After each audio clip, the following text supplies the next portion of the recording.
okujaguzoku kushanyarize byenjenda na munongo magombo rankangara mahamwe na kashumba aho gwabire nabwa n'abantu ariko bashobora ebyayerekerire gukora hamwe n'ebyakozire na munongo mukurondera abana ba ishazere merumo na no kushomese by'emikono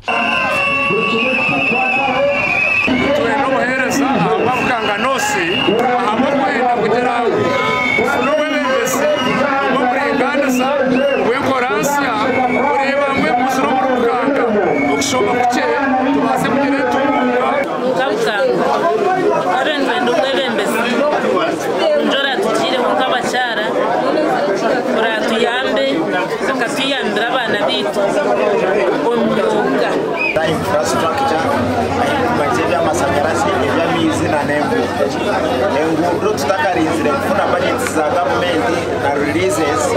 nyenda kutekaho empora ya Burundi bwansi okupenze kora kabare tukakora ubudo katere onaba borekere ngo batwire na n'uburemezo bwe by'amagara hamwe na nebindi binzi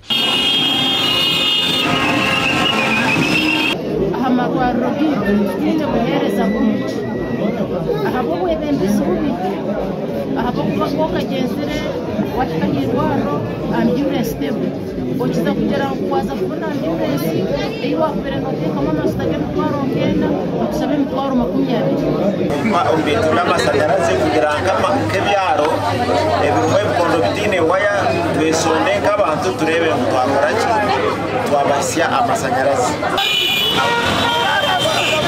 Omakura gandi ebyentambura byashanyara bwanyuma yambwa tekamwa rubisigafa na nabahazizi bo kushashamaza abatura bwanyuma yo kuremwa kwehanditsa okwatara NRM bendera nkameya wambara city Mwatekamwa yagambira abanyambara ngo yagumaremerwe kwehanditsa kwatara NRM bendera naza kwesimba kwatine kibina omukaruru kabona ke 2026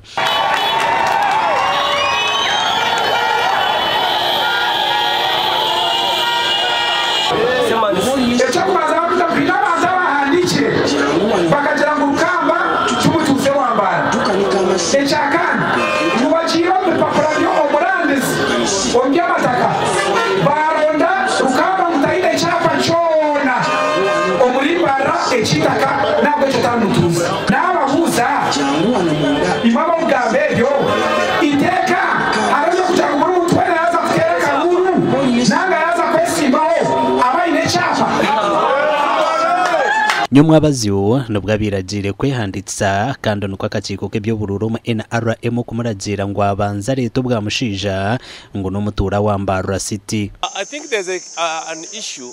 with Honorable Mbwa Tekamwa which we are trying to handle. I've not yet been briefed because it's still an illegal issue of registration. His name had appeared in the constituency where he sought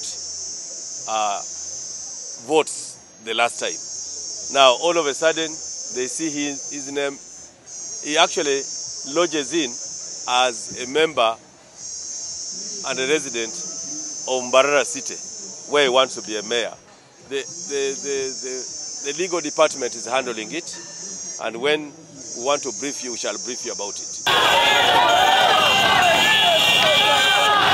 Mwatekamwa yaraganisa abanyambaro kwa rukwija kwindura ururembo rukazaha mutindo abantu bitwa wareba amadukaga nibagashoroza kurwo mu streets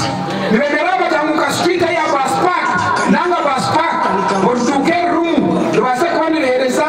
nka license y'ibitwaro kabiri n'itanu tabafayo kwisha kushishime duka yawe eduka yawe bakareba capital yatera abantu muranga obutaferwe kiganiro cy'abesimbireho habwa meya bw'ururembo Mbarara aha TV West rwo kubanzuru ebirabira na bishatu byo kwa mukago mwako gw'2025 batwesire a TV West okudasha ina zo mwabaze okwisasha mukaga ninyenda bona barumba gite mitwe ya mureba mugamba rwakubase kibugeje ahabwa TV West and Elias Rutugusa na Ruth Nuwamanya.